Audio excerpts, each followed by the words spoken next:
Welcome to the E-Show with Neil Ravin. Founded in 2013, the EHL has become the college placement leader on the East Coast. Sit back and learn more about the next step in your junior hockey career. Welcome to the E-Show, presented by the Penry Foundation. The Foundation's mission centers around their daily motto, "We take care of our own," as they help out all of those within the hockey community who've experienced a catastrophic event. Learn more at penryfoundation.org. What's up? My name is Neil Ravin, and this is episode number 91 of the E-Show. On this week's episode, we set the table for the first league-wide showcase since January of 2020. However, we kick off the podcast by highlighting a crazy second week of the season that brought with it many changes to the EHL and EHLP power rankings. Further along, we provide the latest update on the E-Crew Fantasy Challenge, with everyone excited for a huge slate of games on tap. Finally, we end the episode by highlighting a number of games to watch this weekend in Worcester. Good morning, guys. How are we feeling? Wonderful. You, Neil? I would record at 7 a.m. every week. Just saying. Just throwing that out there. If we wanted to do it, I would do this every week. Yeah, that's not bad. 9 a.m. recordings. 9, 10, not too bad. I should still be sleeping right now. So I'm still moving. Mm-hmm. I mean, truthfully, though, if anyone has to complain or can complain, it should be Anthony, right? Fresh off of Bloomberg shift. I was Bloomberg, Anthony. Oh, my goodness. Well, first off, it started with the 87's Rough Riders game at 12:30. Then I had to go to work. The worst part was, so my shift started at 9 p.m., but I had to go there at 6 because I had to get a COVID test or else I couldn't have started my shift. So I actually had to go into the city 3 hours early, but you know what? I'm still running on fumes. I'm ready to go. Let's do this. Let's do it. I was contemplating some punches. I almost wanted to say good morning campers to you when I got on the podcast because I used to work for a day camp like all through high school through college. I know, Lauren, like a decade ago. A few moons ago. A few time hops ago. And I was on the stage every morning. You could all imagine this, right? Where I had to help sing Repeat After Me song before we got the day started. So I almost was like, this is literally deja vu. It's good morning campers, but we're not going to sing the Repeat After Me song. So Commissioner Ravin was attacked upon. Get up! Everyone's like, you know what, Neil? One of my favorite cartoons is Camp Lazlo, where it took place in a sleepaway camp. You do give me some Scout Lumpus vibes, so. Can't say I've ever watched it, but I'll have someone find me a picture and see if I compare. Well, with that, let's get to the weekly rundown. It's time for the E-Crew's Weekly Rundown. The Weekly Rundown is brought to you by the Junior Hockey Podcast, your home for junior hockey news, knowledge, and nonsense. Check them out at tjhpodcast.com. What a second week it was. Oh, my God. Like busy. And although same amount of games or similar amount of games to week one, but it felt like way more, didn't it? Just one more game. But when did we first introduce the power rankings? We may have to call on Justin for this one. I think I started doing it in the beginning of the 17-18 season. Yeah. Or the 18-19 season. Years ago. It was at least like 2 years before fantasy started of that. Whenever it was, for the first time in the history of the power rankings, all 5 teams lost the game in the same week. Like last year we had the curse of number 5. Mm-hmm. So Lauren, every time we put a team in number 5, they lost. Like every time. Like it was like it happened at least 10 times. Like it was really weird. All 5 teams.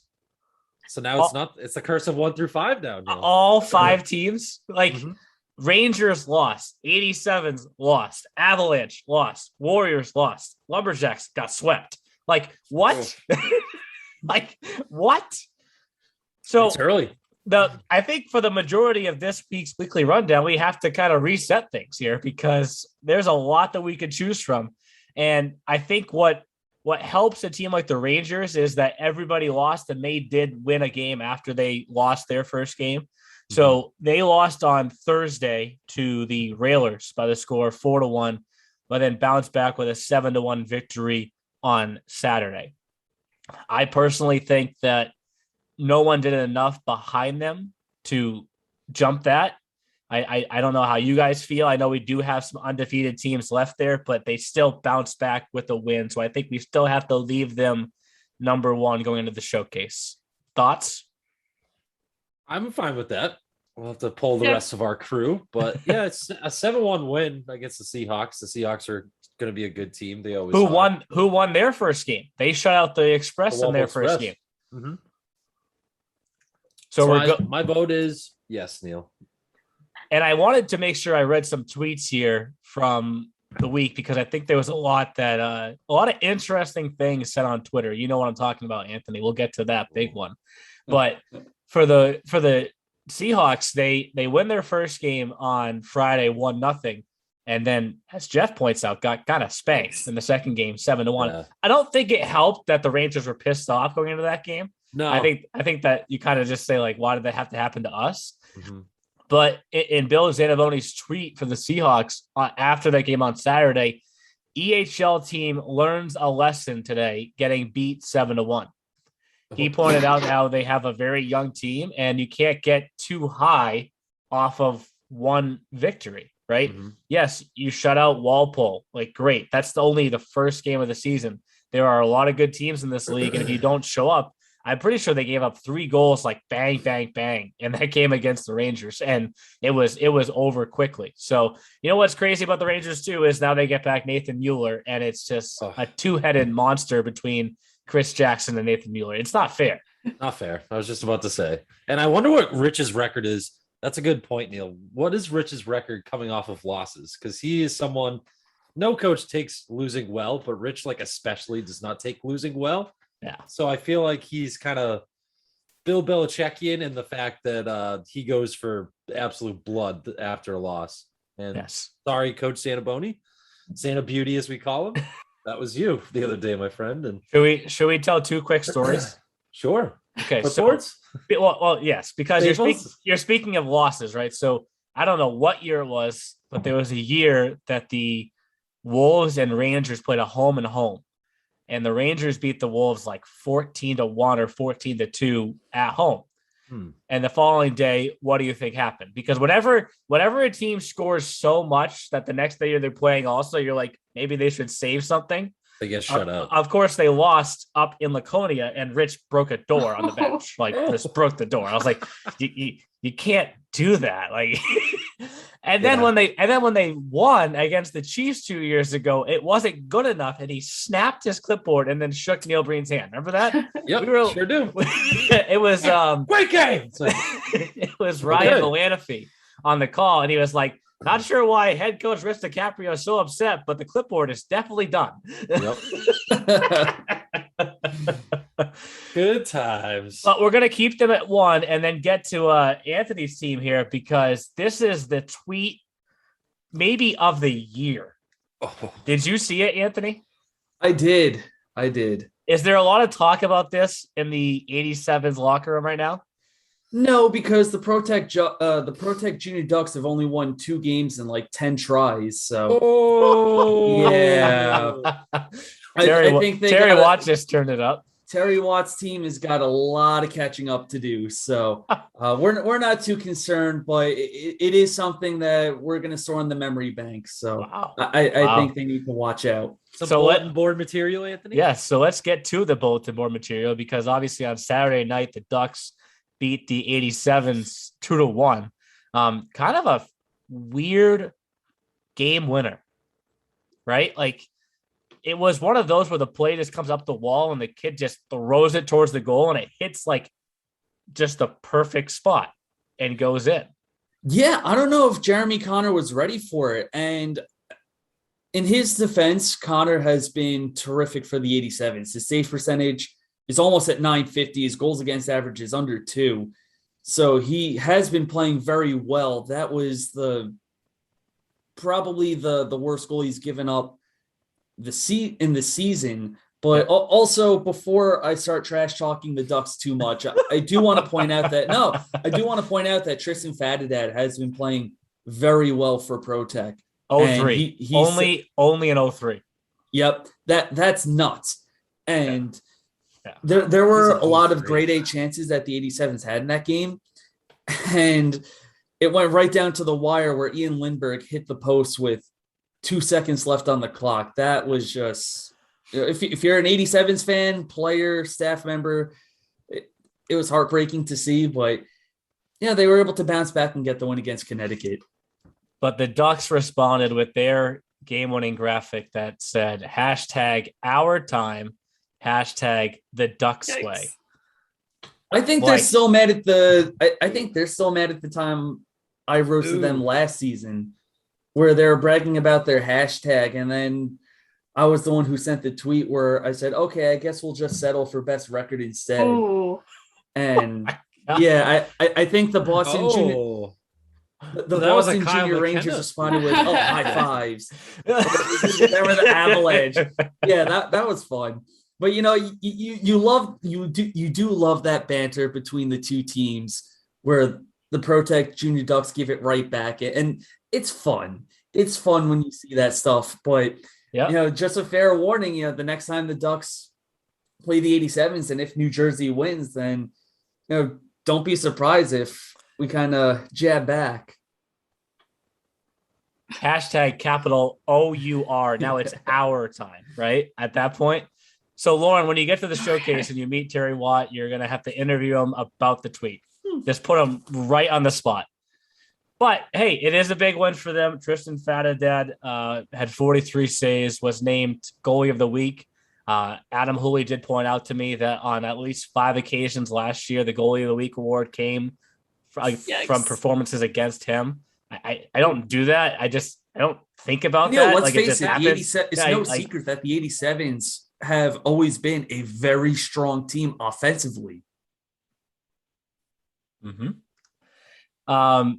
But they weren't the only loser this week, right? So the Rangers lost the game. The 87s lost the game. Each team bounced back with a win. So I think that's why they hold pat where they're at, one in the 1 and 2 slots. The Avalanche already have 2 losses. The first game I called this year when they beat the Spartans 7-0, that little small voice that's just so unrealistic in the back of my mind was like undefeated. And they are definitely not undefeated at this point. Is this team good, or are they just going through a funk because they scored more goals in that first game than they scored in the rest of their games combined since then? Another team figuring it out. I mean, another team that lost a lot of guys too. So I guess a younger team, as we said with picking fantasy the first week, we took a couple of Avs defensemen, but they've scored 10 goals. They've given up 6. So that plus minus is kind of close. You're scoring just as much as you're giving up. So yeah, Chris is, I guess, figuring out. Now he goes into his, it's still early in the season too, because some of these some of these teams it's just off pretty hot. Like some of them, it takes a bit. It is. Footing. And I think in talking about the showcases, I think everyone's a little bit focused on that more than they should be, maybe because you guys mentioned, they didn't have any last year because of COVID, so everyone's super excited to get that back. So they all have that written down. They're like, we need to be good for that. And it's like, well, you need to be good for the regular season too. You gotta have that balance there. You can't just we gotta be good for the showcase. Well, you want to have a good record overall too. Yeah, and off of Lawrence point too, Neil. Remember Walpole Express 0-4 last year, made it to the playoffs. So. 4-1 last year. 4-1. Sorry, they were winless in their first 5 games, and Justin pointed out that his winfo graphic was getting a little dusty because he wasn't able to post anything. But it is a good point because I didn't even realize this. The last showcase we had, do you know where it took place? The Seacoast? Well, that was the last EHL showcase. I'm just saying the last showcase as a whole where it took place. Exeter, right? Well, he just said Seacoast. Seacoast is Exeter. Seacoast, Whoops. When the hosts are that was the last EHL showcase. That was the weekend before the holiday weekend in January of 2020. The weekend after that was in Worcester. So the last showcase we had was EHLP in Worcester, and the first one back is a joint this time. EHLP. This is the first time we've ever hosted EHL games there. Just so everyone listening knows at home, there is a mask mandate in the city of Worcester now. So if you're not inside the glass, you have to have a mask on. If you're in a closed room too, you're okay. So I was told specifically that the bathroom does not count as a closed room. the offices and the locker rooms, but it's a lot of the rinks in Massachusetts are starting to do that now. I noticed it at the Wizards this past week, which I have to have the jersey on again, guys, because now it gets crazy. We touched on the 87s and the Rangers, who I think stay at 1-2 because they were able to balance off their losses with a win. I think 3, 4, and 5, we're going to have some fun here because we mentioned the Avalanche. I think they're probably out. At 4, maybe this year's curse is the Warriors because, hey, we're undefeated. The E Crew puts us in the power rankings and we lose our first game, right? The Lumberjacks, who I think, yes, they had a lot of battles with the Spartans last year, but they still had the Spartans number by just a hair. I mean, they were 2 very close games. I know you went. Yeah, I did. That was Saturday, an exciting game. Right, Lauren? I think did Saturday go to a shootout? I was surprised. I had that one written in my calendar a little bit. I was trying to get to see the Lumberjacks at some point. I want to get to their rink somehow, but we'll see if that happens. But seeing them in Exeter was a fun time, and it was an exciting game. I think it was pretty tight for a little bit. It was kind of back and forth, but it was interesting to see them all. But I think they both definitely put up some pretty good efforts. But Spartans came out on top there, and they deserved it. I think both teams put up a good fight, but the Spartans definitely pulled ahead and got that win.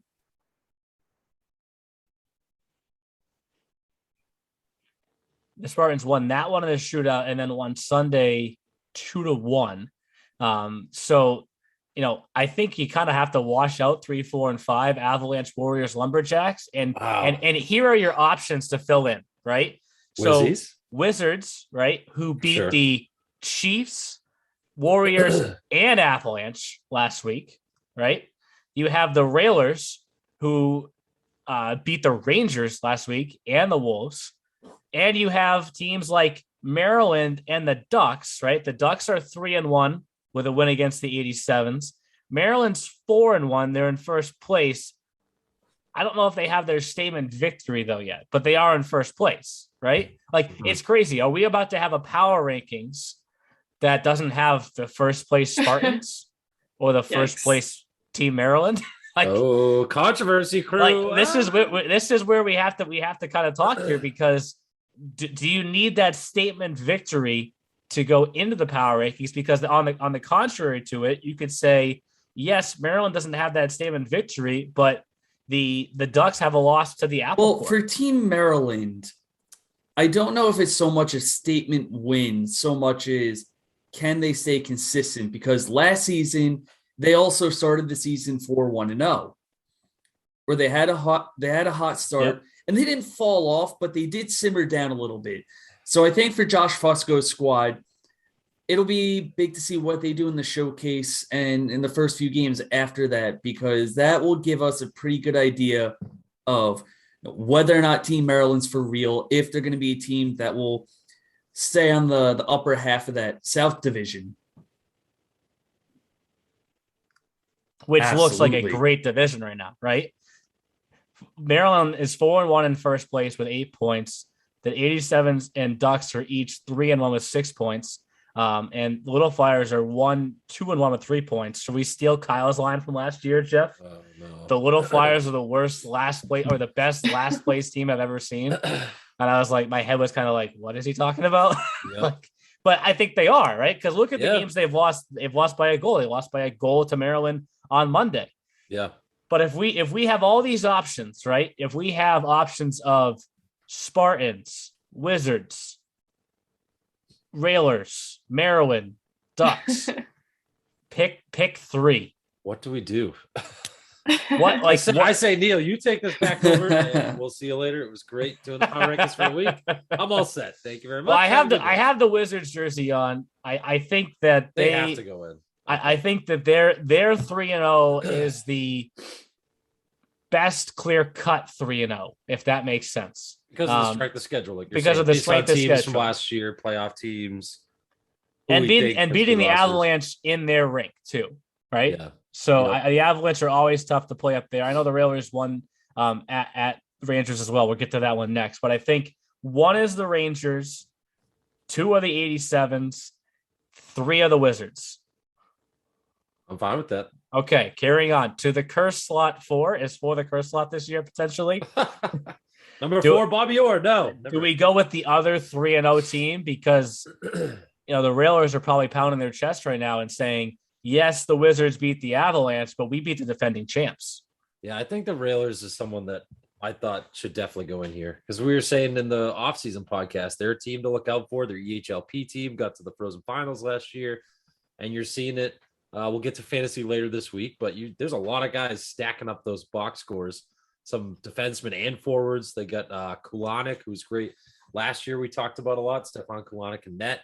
Mm-hmm. That's a pretty strong team, Neil. I don't know. They look pretty scary. Blue Train. That was one of your binkies last year. So it might become one again, buddy. I would put them at 4. And here's what's interesting, right? Here's how we're going to immediately test is this the new curse spot? They have 4 games this week. They sure do. Every team is guaranteed 3 games in the showcase. And here's a separate interview, Lauren. Hey, Seahawks and Railers, why did you want to take one day off and then play another game right away? They both play on Tuesday, right? So the showcase is Thursday through Sunday. Yeah. And then they decided to play again on Tuesday, October 5th. So if the Railers can get through all of that and be 7-0, maybe they're the new number 1 at that point. But it sets up a great matchup on Sunday, October 3rd, 10 a.m., number 3 Wizards versus number 4 Railers, which is a rematch of last year's playoff series. That's right. That was the 7-6 or 8. What was that final score? Remember we were watching that. We were waiting for that to end to record the podcast. We were. That was a Sunday night, and that was a Sunday night first round series, and there was a second round game 1 the next day. And I think you guys were mad at me because I was like, that has to end and we have to record before that one begins. So it went to overtime, remember? And it was we were sitting there watching hockey TV, just sitting there waiting, and we were like, wow, this is like back and forth. It was a track meet. They were just up and down the ice. That was one of the best playoff games last year. We always touch on how there's not that many guys returning from year to year, but there's a few faces that are going to be a little bit amped up for that game. So there's your game to watch on Sunday for sure. And then number 5, I guess this is where we have to kind of debate here between Maryland and Ducks. The first place team that's 4-1 or the tied for second place team that just beat their big rival. We should probably give our man of the South the vote. I would say Team Maryland. They have 27 goals and they have looked really strong in these first 5 games. I know I said before that Maryland needs to see if they're consistent, but I think for the time being, they've showed that they're a really, really tough team to face in that South Division. Justin, are you here? I think he's here. He's in the background. He's here. Okay. So if we do not put the Ducks in the power rankings, is my head going to be in a pitchfork here by the time we arrive at the showcase? No, you'll be good. Okay. That's 1 vote for Maryland. There's 4 of us, though. Justin, you may have to be the deciding vote. I do personally, this has nothing to do with what Terry Watt's excitement about thinking that he may be in. I do give a little more stock in the victory that he had. I know his loss is to the Apple Coral, Maryland's is to the 87s, but I'm going to give a little nudge to the Ducks here. So it's 1-1. I mean, I saw a little bit. Would you like to take the vote? When I was watching some of the Little Flyers game, and they look pretty solid. I know you guys said the Little Flyers are kind of far down there, but they look pretty solid. They gotta find a way to finish out the game to feel continue that confidence, because they have it, but they haven't seemed to be able to carry it out all the way through the full 60 minutes. So they need to definitely work on that. But I think Maryland looked pretty solid, so I think it's interesting. Oh, Jeff, it may come down to you. It may come down to Justin. Team Maryland. Okay. So I haven't gotten to see them yet, but I think I'm pretty sure I'm going to see all the South Division games this week for games that I'm calling, which I'm excited I about. cannot wait for the Ducks to arrive. This is going to be amazing. They're going to kill me. I just want to see. I mean, I know Fatadad played last year for them, but he is young. Can you do it over a full season? This is what we were going for with the power rankings, man. This is receiving votes of the Protect Ducks, right? Because I did vote for them. Let that be on the record, everyone. Yep. But it's Rangers 87s. And then new this week, Wizards, Railers, Maryland, receiving votes, Ducks. Protect. Oh man, this thing could be flipped again next week. So, it will, maybe. I'm so excited for power rankings during a showcase, fantasy during a showcase, boys and girls. What about Seacoast? Are they at least receiving votes? It's gonna be fun. They should. Yeah, we should have them receiving. Yes, votes. You just gave them a vote, so they're receiving votes also. So now we get to the EHLP power rankings, and this one is kind of interesting also because it's Vermont's still undefeated. Yeah, it's a similar debate of, did anyone do enough to surpass the 87s? And the 87s have played 4 games so far. They did split their 2-game series with the Chiefs on Sunday. And they're averaging five goals a game, man. Two crazy games, right, Anthony? It was Jared Martin who threw the hit from behind on Jackson Hook. And that was a pretty lengthy delay. They had to wait for the ambulance. He had to get stretchered off the ice. And the next game, all hell broke loose, where there were multiple fights, a couple of face masking penalties. And it was, well, not funny, but one of the players, Vince Ciampi, who got tossed, he was one of the players who fought for the 87s. I was talking to some of the parents, and they were saying that this player, Ciampi, is like the one player from the Jersey Shore Whalers 16U team that's like the gentle giant who would never hurt a fly, that would never fight anybody. So I think that just gives you an idea of how intense that game was. And I think now that these two teams will face each other more, since there aren't really any COVID restrictions, like this could be a budding rivalry in the process. Okay. He emailed me yesterday, Anthony, the CMP, because I needed to add 2 inches of height and 10 pounds of weight to his profile on the website. Oh my God. I think maybe post fight he had to show just how big he was. Is that maybe what he was thinking? I don't know, maybe. Damn. So I think like I said, I don't think anyone did enough behind them to jump the 87s. The Railers have played just 1 game. It was kind of funny. The Railers played the Wolves at both levels in Laconia on Saturday and won 3-2 in overtime at both levels. So I think 1, 2, 3 in the EHLP stays the same. 87s, Railers, Lumberjacks. And then the rotating spot that is number 4, which started out as the Avalanche, who got beat by the Rangers who took it over, who got beat by the Seahawks. First ever year in the EHLP, Seahawks beat the Express in game 1, beat the Rangers in game 2. Good for them. And quickly they're in the power rankings. I think they have to be at number 4. And then I think receiving votes in a team to watch, that's, I think they haven't been talked about enough because they've only played 2 games, is Valley. They beat the Wolves in their first game by a 5-goal margin. They beat the Express in their second game by a 4-goal margin.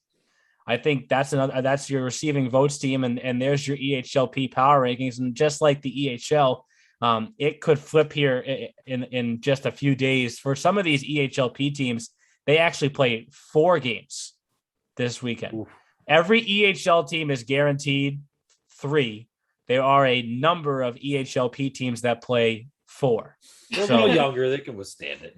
Yes, well, and as I hear, it's a shorter game. It's really only 10 minutes shorter, but okay. Okay.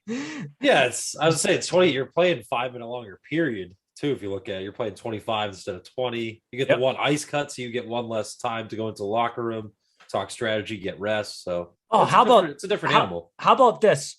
I reached out to the host Railers about the scorekeepers for the weekend. Yep. There's 2 scorekeepers. 1 for each rink. 1 blue rink, 1 gray rink. The entire weekend. Oh, I like that. I was like, do they know what they're signing up for? There's over 45 games. Like, I may take a nap at some point here because we're gonna be there for so long. Say, I thought we haven't done this. we haven't done this since January of 2020. Like Monday's going to be fun. Well, Monday's going to be fun because Tom plays on Sunday night in Foxborough. No, Monday is going to hurt either way. Monday's going to hurt our voice. It's going to hurt our hearts. It's going to be. So depending on how that game plays out, that may be my T-shirt next week. Yeah. No 7 a.m. Monday recording. That's for sure. After a 4-day showcase weekend. Not happening. I think it plays back into our favor that we can release on next Thursday again next week. This is the only showcase that we start on a Thursday. Yeah. Yes, that Newington's Tuesday, Wednesday, Thursday. Yeah, so we'll probably do like a double podcast, like a loaded podcast, so that it runs for like 2 weeks before that one. Maybe we could do one together. We could do it in person because we could all be in Connecticut at that point. We could do a live one. We did break out the YouTube live at the finals last year with the press conferences, right? And we recorded one podcast live. The best was Chris for the press conferences. Where do I look? Where do I? I don't know, Chris. Though giant Mac that's right in front of you, pal. The camera right there. It's the light. Hey, there we go. That Quinnipiac education deal. I don't know. I know Chris Russo is going to want me to point this out, but the press conference with Rich DiCaprio, great way to stay in shape. Where he pulled that, he pulled out that reference at the end of his press conference. Dude, yeah, Anthony, Chris, and Rich with their movie quotes back and forth. It was like that was a specimen. That was what goalie did I forget to tell to get out of his gear and then like climbed into the chair behind the table with like full gear? I think that was Raduzzi, wasn't it? he was like I really I walked in, I was like, oh hey Dave, I can't really sit here. I'm kind of stuck. It's like yeah, go take the pads off, come back in. Forgot about that one. Right. But there's your weekly rundown. Obviously, a lot of games coming up this week could totally shake up the power rankings. But just to go over them again, in the EHL, it's Rangers 87s, Wizards, Railers, Maryland.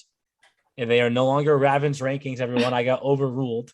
The receiving votes rankings now. The receiving votes were the Ducks and the Spartans. The EHLP power rankings were the 87s, Railers, Lumberjacks, and Seahawks. Welcome to the EHLP, with receiving votes being Valley. So with that, we get to the favorite segment, if you will, the eCrew Fantasy Challenge. It's time for the eCrew Fantasy Challenge. And the eCrew Fantasy Challenge is presented by BioSteel, the sports drink of the EHL. Use the promo code ESHOW, that's ESHOW, for 25% off when you check out at biosteel.com. Wait till you guys see the hat I have for the first day of the showcase. It says first place on the front of it because I'm in first place. Wow. Lauren called you out this week about he was like, I'll see you guys from the top. Really. You were up by less than 2 points. Still at the top. I was up by way more first week, so that's not super exciting for me. Sorry. Well, fair. You three are Anthony, I have to point out, I feel bad for you for this. Oh. Your forward and defenseman, the first games they played for you this week, each got suspended. That's tough. Anthony, welcome to the club, buddy. Hey, you joined my league class. I only had one guy get suspended too. Oof. But you still got 18 points from Jackson Bernard. I looked and I was like, how did Anthony get 0-0? 18? Like, that's what's crazy, right? Up until the final game of the week, Anthony was in first place for the week from Bernard. That's it. Just Bernard. You have to kind of think like, if my guys don't take suspensions, then I'm blowing this thing away and Neil can stop pounding his chest saying he's in first place. Pretty much. But this is what makes fantasy great. It flips quickly. So Lauren, who picked first the first week, last the second week, first this week, because Brett Hanley, unfortunately, had a great opening week of the season, didn't put up any points in that game against the Wizards. Shane Green, though, you got that one from Alo. He had a goal and an assist for you. Yeah, that was an excellent pick. Yes. I think way to go, Alo. I like the pick of Pat Alto also. I think what hurts you was the Wizards were like, you know what? We're going to roll out a different goaltender in all 3 games, and we're going to win all 3 games. So Alto got one start in there and won it, got you 7.8 points, but unfortunately, that was his only start. Jackson Collins no points, but that was a 12.8 point week for you. Next was Jeff. Jeff, you got an assist from Sea Wagon late in the week. Thank you, Robbie. I saw that. Yesterday. Yep. An assist from Robanecki. I know when you first saw that Noah Payne got the start against the Railers, you were like, where's Chris Jackson? But and he was on the phone with Nathan Miller being like, hey, buddy, you got directions? Oh, cool. Oh, you want to come sit in the crease with me too? Cool. And I was like, He did get you a 7.2 point victory on Saturday. That was that Seahawks game we talked about. Rangers over Seahawks. And then Louis Joseph Gernon had 5 points with a goal and an assist. Should the goal count as more because it was a top play? It was like a nasty goal. Absolutely. Give me, I don't know, plus 20. I'll take it. Sure. Oh, look at that. I'm in first. I think I was there for that goal. Yes. He looked really good. That he's quite a chippy little player, but he gets it done. Another Logan Descanio type, maybe up in maybe. ETL. Ooh. Yes. He's stacking those points. He's up to like 14 points now in 5 games. Yeah. We mentioned for Anthony, a tough week for Julian Bosclair, Dominic Metro, and Devlin O'Kane. But I mean, at first, the first game of that 2-game set with the Little Flyers and Applecore, I was like, if the Applecore sweep this series and Jackson Bernard stands on his head, like he may create a huge gap because Bernard had 106 saves in the 2 games. That's unbelievable. Like, and there's teams that I think in this league, I want to say this right. I think there's teams that enjoy the shot button, but I watched that game. It was up and down. Like a real 53 shots. It was a real 53 saves each day. And that's phenomenal to get 18.2 points from your goaltender in just 2 games. I was at 18 points total going into that Rough Riders and 87s game. And Hayden Watson got me an assist, which gave me 20 points to pass Anthony. But Will Jennings, 2 assists, 1 power play, 1 shorthanded. I mentioned Watson. I had the same pain as you, Jeff, that James All did not start in the very first, or Jacob All did not start in the very first game for Walpole. He started in the second game, but got a win over the Chiefs. And Egan Schmidt, I'm gonna have to talk to Egan. He didn't produce for you, buddy. It's a very he shut it down. He said, "Lawrence, my girl, Neil, sorry, man." This is one power play assist.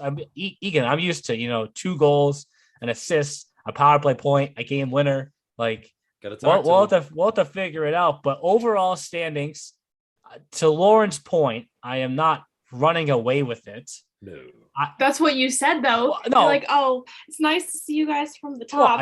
I'm gonna go. It's less than 2 points. Come on. But I'm waving to you because I'm not gonna look back. That's the issue. Okay. So I'm at 43. You're at 40.6. Anthony's at 39.8. Jeff, I know you feel like you're far behind, but you're not. You're at 28, and you know how quickly this thing can change. Yep, I'm breathing in, breathing out. Everyone's got multiple games this week. And this is the big week. This is really the big week. So the first picks, though, are for Lauren, and you can give us your picks for the showcase. We're going to call this the showcase +1 because of that one game on Tuesday between the Railers and the Seahawks. Yeah, I brought back a couple of familiar faces. We've seen some of these guys picked, but I stole Louis Joseph Gernon from Jeff. He was a fun one to watch when I went to that Vermont game. I was not expecting that, but he's quite a little chippy thing. He gets in there, gets dirty, and he gets it done for the team. So he's exciting one to have. And then I brought back Thomas Dempsey. He did pretty good for me first week, and he's been looking solid ever since. So I'm bringing him back to hopefully get me some good points and see him do some good things. And you guys mentioned earlier, Nathan, is it Mueller or Muller? Miller. You know we what? Went back and forth last year. You know what, Lauren? Miller. Go find out because Rich. The coaches in this league do not know how to pronounce the names. They think they do. It's not just the EHL. I mean, and we found out last year, Neil. Go to the players and ask them. I asked Alex Mutersbach because Chris calls him. I don't even know. Mothersbach. Say on the air. Mother's beep. No, the best one. I'm sorry to cut you off, Lauren. The best one because I have the Wizards jersey on. The Wizards had a goalie named Corbinian Lutz. Yes. And there was a game when he beat the Avalanche, and Chris was like, "This guy loots," and I was like, "What?" So Continue on. I'm sorry. Back to Lawrence Fantasy. Went off on a tangent there. And then for my utility, we were talking about them for the power rankings a little bit. I chose Mr. Nick Graziano. So it's going to be an interesting little group. I chose 4 different teams again this time. Picked a couple familiar faces from some of our picks in previous weeks, but I'm excited to see how they all do for me. I think they'll be pretty solid. Cliff Jr., welcome to the Lawrence Smith Fantasy Club. Yeah. We talked about him last week, and now he's on a fantasy team. Should we pause for more story I'm time? always down for story time. I mean, might as well. Cliff, 7:54 a.m. Cliff knows that he can be a pain, but he likes to be a pain, right? So Cliff sent me a stat change for Team Maryland. Cliff, you coach the Renegades. You can't send me a stat change for Team Maryland. Well, it's for my son. I understand that. And he goes, as you can clearly see in the video. Oh, Cliff, wow. Cliff, the video that you took of your phone, of your computer screen that I can't see anything. A little pixelated. But like I've always said to all of you and everybody else in this league, you have to be able to dish it and take it back take it back in this league. Oh, yeah. So I said to him, I go, Cliff, yeah, it's so clear in the video. The blurry video, it's so clear. But I did get confirmation from Josh that it was the pass from Graziano. It actually helps that the broadcaster said Graziano to Donnelly. But it was just funny that Cliff's like, well, if Josh doesn't send it in, I go, Josh is gonna send it in. Just give it time. Yep. But we'll be now. Instagram. We'll be there in person. There'll be a bunch of stat changes in person this weekend, I'm sure. But those are Lauren's picks. Next up is I'm excited to see who comes up to us and is like, hey, I'm gonna get you points, or oh, it's coming. Hey, they'll do it, Lauren. You wait. Someone's gonna do it. You wait. It'll be good, and you might get some bad too. Hey, yes. But it's good. Like Neil said, gotta take it, gotta give it. Oh, I'm sure there'll be someone that'll come over. You gotta start picking me. I'm good. Oh, yeah. This is good. This is where we get all of our scouting reports that Neil gets on a daily basis. Now we start to hit the ground running with our boots and catch him in that heaven that he's in the standings. Yeah, that high horse. That high horse. A whole 2.5 points ahead of Lauren. Still ahead. Your picks, Jeff? Woo! My picks. All right, the crew. Guess what? I'm coming for all of you. Neil, I'm coming for that shiny first place spot in the heavens.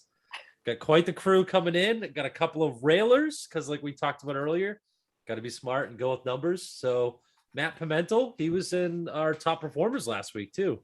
East Providence, Rhode Island, just found out that Nick's from not too far away from where I live in Cranston. Neighbor.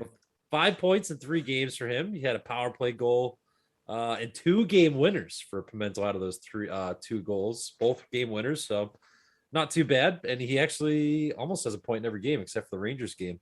Goal and assist, 2 assists and a point. So 3 straight games. We're hoping that Matt can continue that into the showcase. Excuse me. And then the other railer I have is utility. Or actually, no, defenseman Tyler Anastasi. I'm actually surprised. We have some defensemen that are putting out points already, Neil. Have you checked that out? Yes, we do. Very different. In the beginning of last year, we were like, who plays defense in this league? Yeah. Who plays offensive defenseman? Yeah. But yeah, Anastasi, I was looking at Tyler Drummond. He doesn't have any points yet for the Railers. Was a big points guy for the defenseman last year for the Railers. But Anastasi's already got a goal and 2 assists, 3 points in 3 games. Power play goal for him in there. And then I'm going to steal a goalie that Neil had a couple of weeks ago, John Werber. Team Maryland. Again, I'm going to see Team Maryland this weekend for some of the games I'm calling. That's kind of a no-brainer. He's 3-1, goals against 271, 917 save percentage. And he's gotten 2 wins over the Rough Riders and 1 win over the Little Flyers. And then last but certainly not least, from Bedford, Massachusetts, the East Coast Wizards, Cole Scott. Welcome to my fantasy team. 3 points, 3 games, 2 goals and an assist. Let's go, Wizzies. All these guys are getting power play points, so please continue to get on the power play and rack up those points. Now we'll handsomely take all of your hands. The best will be when Jeff calls a game with one of his fantasy players in it this weekend. Remember last year? I remember every Express game when I had Lorenzo Marcolin calling all those goals. That was a fun time. You were pretty excited about those. But then anytime Zach Simon scored, loved Zach, but hated Zach because he was on Neil's team all season. But Zach Simon, who is now reunited with Cody Campbell with the Mintaros. Just scored a big short-handed goal the other day. Saw that on Hockey TV over in the Nile. Yes, according to Cody, I asked a very stupid question. I said, Cody, do the fans out there shorten Minotauros for just the Toros or whatever it is? And he's like, yeah, we don't call it, like, no one calls it the full name, to say Toros. So I was like, okay, I guess that's a dumb question, but whatever. And then he was like, that's Zach's from Minnesota, so that's close to that's close to where he's from. He asked me when I'm coming out to golf. I said, soon. Let me see when I can get out to North Dakota. I'll figure that out. Anthony, your picks? Who gets suspended this week? Just kidding. Just kidding. Well, that's actually one of the reasons why I made one of my picks. I'll get to that in just a minute. But now, you talk about wanting your guys to score in fantasy, and at the end of the 87's Rough Riders game, Devlin O'Kane had the puck at the right side, and it was at that angle where I could see, like, straight behind from O'Kane, and I could see him kind of shoot it towards the net. He had that top right corner, and he just missed. And I isn't it painful, Anthony, being on the call? Yeah. Oh no. And he would have I was upfront about it. I did bring up the fact that he was on my fantasy team. I gave all of you a shout out on the E crew, but no, I mean, but for O'Kane, he's a good player, even if he did not get that goal for me. But no big deal. So here are the picks for this week. Starting off at the forward position, I have Jerry Duckett. He has 6 points in 4 games. He has a goal in each of his 4 games. Big reason why the Valley Junior Warriors are for real this season. So he's my pick at forward. For defense, and the player who will probably get suspended, not really, Ryan Bro. Yeah. Please don't get suspended. You want to protect the Nets. Really. It's your time. Well, okay, Ryan Bro, step up. You got 6 points in 4 games, has an overtime winner. So let's see what he's got in the showcase. Yes, Anthony, keep the it goalie. No pressure there. Now, this is something that I do want to bring up. I was watching I think it was the East Coast Wizards versus the Connecticut Chiefs. The Wizards had a 1-goal lead with under 2 minutes left in the third period. The Connecticut Chiefs scored on a dump-in from center ice. Alto was in goal for that. And you would think that most goaltenders would fold after giving up something like that, right? Wrong. Alto made some ridiculous saves in overtime, like absolutely incredible. And then he stopped, I think, 2 out of the 2 shots he faced in the shootout. He was terrific. And I think that just showed resiliency. That shows that, he can rebound after giving up a tough goal. And I hope that we get to see him in the showcase, because I think he is a good goaltender. He won't define himself by, giving up a center ice goal. And I think that he worked his way into my fantasy team. I want to see what he's got. And then the utility pick, that is from the Vermont Lumberjacks, Tyler Penry, another player who's been racking up the points. 3 goals, 6 assists for 9 points in just 5 games. And he's another player that I think can really help out the Lumberjacks in the showcase. And he was the top player of the week. He was a solid player too. Gardon was one of the more noticeable ones, but Penry was kind of like sneaking through there, and you had to like really kind of focus on him. But he's a good one to have. He pulled the Michigan, which I have been told by multiple people that it's actually the Mike Leg. I was like, nobody knows Mike Leg was. It happened in Michigan. That's why people call it. But if you ask the NHL, they call it the Svechnikov. There is no. Hang on. There is. Oh my God. This is a hill I will die on. There is a difference between there is a difference between the Michigan and the Svechnikov. The Michigan is where the players actually press down on the puck with their stick, kind of like how Mike Leg did it. The Svechnikov is where you just kind of shove your blade underneath the puck, where I think it's a little harder to do, but if you can do it right, you can pull it off quicker. When Anthony Tavares pulled off the Michigan for the 87s, I think a lot of people forget that Peyton Jones nearly pulled off the Svechnikov where he was behind the net. No, really, he just put the puck right under the stick blade right underneath the puck and nearly scored in one quick motion. Whereas like Tavares, you can kind of see it unfolding, but I think with the Svechnikov, it's a quicker move, though harder to pull off.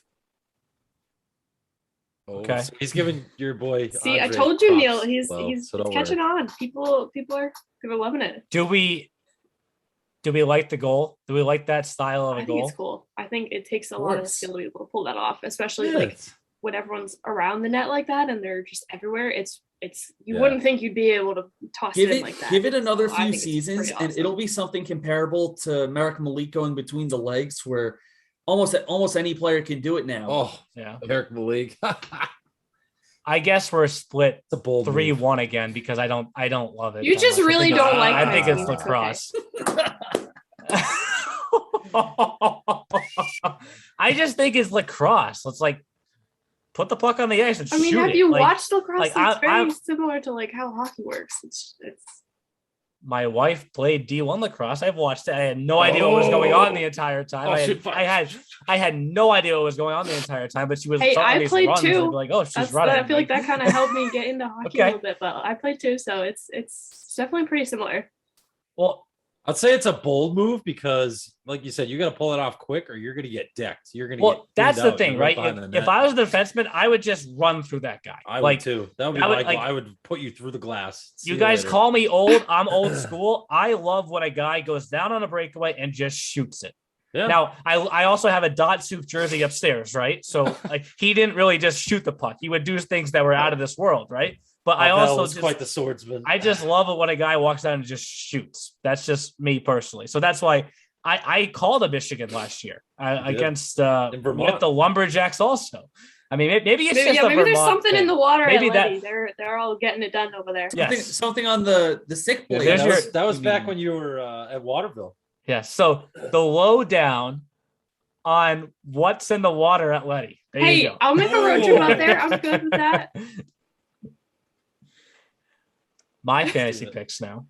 I got to pull these up because I'm only ahead by a few points, but I'm ahead.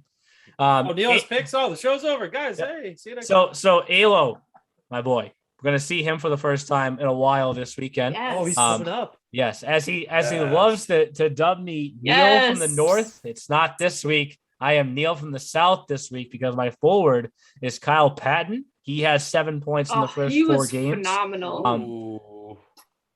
He's going to be phenomenal this week. Also, the streak of PLF guys picked by all of us. Look at this. Yes. On defense, James Metler. He's got 5 games already in his first 4 points. Or 5 points in his first 4 games. Wow, I just tongue twisted myself. He is going to quickly surpass the total he put up last year of 19 points overall. I hope that this works out this way on Anthony Sunday. I don't know if Alto is going to start. The Wizards are very symmetrical also. I think Alto will probably get the first game and then Ascenza the second game and then go over the third game. They're going to kind of keep going 1, 2, 3. But if they don't, on Sunday, Stefan Kulhanek versus Pat Alto would be pretty cool to have our guys go against each other. Kulhanek, honestly, I would say was the second place votes for Rookie of the Year last year. He's only an 0-2, so he was an 0-2 last year. Think about that for a second. And he was the starting goaltender for the Railers throughout that year. He had 15 wins, and I think if there's nobody named Andy Moore in our league last year, he probably runs away with the Rookie of the Year award. He's off to a great start this year. 2-0, 49 saves on 51 shots, which is good for a 1.00 goals against average and a 961 save percentage. So obviously we mentioned it with Jeff earlier, the 4 games, looking to take advantage of at least 2, maybe 3 starts in there for Kulhanek. And then really just to emphasize how I am Neil from the South this week. Lauren picked Nick Graziano, who I was going to pick. I actually had the tab open. There you go, Cliff. I hope you heard that. I am picking Will Rosen. I think that what's funny is there's a lot of times that there are players who are having great seasons that get overshadowed by a guy having just a point or 2 more than them. And Rosen in his first 5 games has 5 goals and 4 assists, 2 power play points, a shorthanded point, and a game winner. He's had almost as good of a season or a start to the season as Graciano has had, and he will continue to have this week of the showcase. So those are my picks, and I think that we're all hoping that the increased number of games this week leads to even more points for all of us, which leads us into what to watch for. Before we wrap things up, here's what to watch for this week in the E-Show. What to Watch For is presented by Hockey TV, the official streaming platform for your EHL and EHLP action through the 2021-2022 season. So some games to watch this weekend. We mentioned earlier, we just made this a game to watch. Number 3 Wizards versus number 4 Railers on Sunday. I haven't had a chance to look yet, Anthony. Did I give the 87s P team a bad schedule this weekend? No, I think you're good. Will those legs be spaghetti again? Let's just Boston stretch, boys. Let's just check. They play the Wolves on Friday. They play the Warriors and Express on Saturday, so they'll already be there, right? There's no bus legs on Saturday. They'll already be there the night before, and they play the Seahawks on Sunday. So okay, not a bad schedule then this time around. You did okay, Commish. You did okay. Previous years, not so good. You were trash. He said that, not me. Yes. So I guess I'll point out a game to watch on each day because I spent so much time looking at the schedule for this week. In the EHL, I think Little Flyers Lumberjacks has a chance of playing out kind of like the first Lumberjack Spartans game did, run and gun up and down the ice. We could be looking at a lot of goals there. I was just going to say, I think not even like a game to watch. I think their schedule to watch for this tournament is definitely one to keep track of because Little Flyers. They have, because they have quite a few teams we've been talking about this whole time because they're starting off with the Lumberjacks and then the next day they have the Rangers and they're finishing off with the Spartans. So from what we've been talking about with the power rankings, this is quite a schedule for them to have, but I'm excited to see how they do. Well, that's what I love about the showcases too, Neil, is all the South teams playing the North, because obviously when the South comes to North like this, you want all of them to play as many games as you can to help with the travel and stuff. So yeah, that's what makes it fun for all of us. We missed that last year. The first 87s game, we're talking about number 3 versus number 4 so much.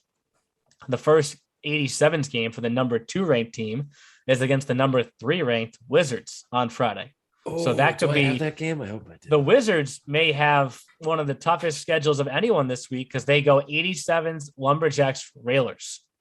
That's tough. That's tough. We get to that's the Wizard schedule. You said that's the Wizard schedule. Yes. Ooh. So day 3, like Lauren was saying before, Little Flyers have the Spartans that day. Maryland and Seahawks. I don't know why I remember things like this. I know the last time they played in the showcase, it went to overtime. So, and we have a few Maryland players throughout our fantasy picks. So maybe something to watch for there. I will say something, it's not a game to watch for necessarily, but a jersey to watch for are those Vermont Lumberjacks black jerseys. Those are pretty fresh. I thought the plaid was pretty cool on the white ones, but when you see it on the black jerseys, that's something else. They had that at the game I went to this last weekend, and it was amazing. Can I point out one thing? This is a shot. I guess it's a shot. Do we want you to? I'm curious to see if the Rangers bust out the black jerseys themselves, because for the practice jerseys, the Lumberjacks black jerseys are better than the Rangers. Oh, and the Rangers are 0-1 in the black jerseys, right? So so keep playing in the black jerseys. Everybody else will appreciate it. What is the line? Everybody else will appreciate it. What is the line? I'm not superstitious, but I'm kind of stitious, or whatever that line is. The Avalanche won both of their championships in the navy, the dark blue jerseys, and then they only brought the golds last year. So I do believe in some of that jersey stuff. So we'll have to, if we notice any trends with jerseys. Well, are you saying that the Lumberjacks aren't going to do well since they lost in their black jerseys the other day? I just want to see. Are you making a hot take right now? I just want to see what happens. That's all. I love this. You newbies are fun. You guys put Neil in the hot seat. I just want to see what happens. I think a crazy thing to watch on the last day, Sunday. I don't know if I did this intentionally, but we go 87 Seahawks EHLP followed by 87 Seahawks EHL. Ooh. Little back-to-back action there, which is, it's funny because Adam Hooley and Bill Zanaboni are the head coaches for the EHL, but they also go on the bench for the EHLP games as well. Yep. I can't wait for Lauren to see this. Bill Zanaboni is a big clapper, like clapping, right? And like speeds during the Seahawks games, he's happier. During the Seahawks P games, he's like, wait till you see me during a P game, Neil. And I'm like, why? He goes, I am the biggest cheerleader in the world.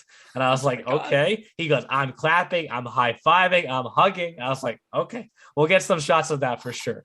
So who's Bill's is Purdue the head coach? No, Mike Richard is the head coach of the EHLP team. And they also have a assistant coach this year named Alex Radcliffe, who was on a television show that I don't watch TV, but people know. You were asking. You thought I watched it. I'm like, what? I've heard of it. I've seen ads for it, but I've never watched it. It's called Below Deck Mediterranean. I don't even know what it's about, but they posted something that he posted, and I was like, man, this guy has 145,000 followers. Like, and he's commenting about the EHL.